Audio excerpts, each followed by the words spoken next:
Welcome to Make It Happen with me, your host, Maggie.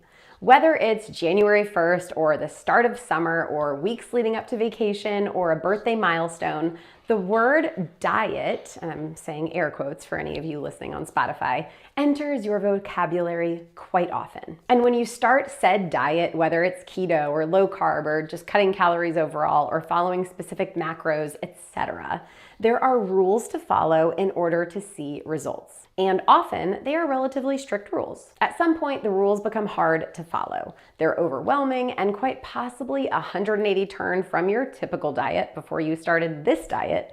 You burn out, you eat that dessert or whatever it is that you're craving that's quote off limits, and everything unravels. But what if I told you that whether you follow the diet plan with strict rules or a more relaxed approach with more freedom, that the results were the same? Scientists in a 2023 study compared what happens if you follow a strict, reduced calorie diet every week or a plan where you stick to a plan for 2 weeks and then take 1 week with a more relaxed eating approach. Despite the break from strict calorie reduction, the group with more freedom lost just as much weight and body fat and saw similar changes to their metabolic rate as the group that cut calories every day with no break. This is how I coach my crew.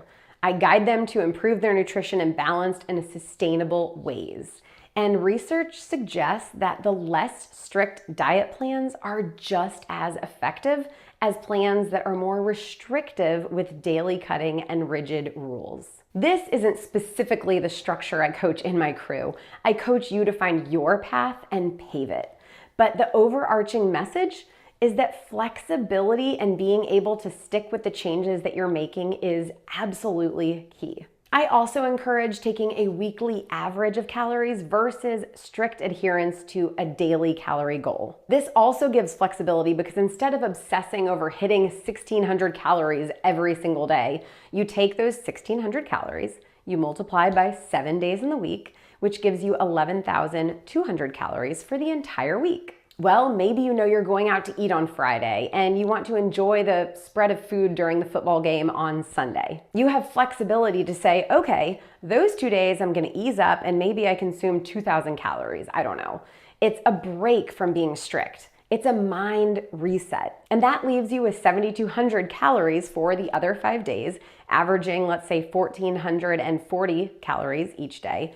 Not too shabby if you want to slice and dice it that way. My point of sharing this with you, because I want you to be successful and feel your best. Nutrition is a huge factor in both of these things, and the research supports that more flexibility leads to the same outcomes as those who are more strict. And I would maybe even argue that they see better outcomes as time continues to tick forward, because this study was capped at 6 weeks. If you can follow a flexibility model that works for you for a year, think about the changes that you could make. Even if your goal isn't to lose a significant amount of weight, think about how much you could lean out or increase muscle mass. Think about how much better you could feel cutting out some of the junk and leaning in a little harder to more of the nutrient-dense whole foods. Just some realistic and science-backed food for thought. Whatever your goals, I want you to know that they are achievable. It will take some trial and error. It will take both bad days and good. And it will take showing up when you don't want to, especially when you don't want to. But if you give yourself some flexibility in the process, and that includes not being too hard on yourself, even when you do sway from the plan, that your odds of success in the long run are just about 100%. Go make it happen, friends.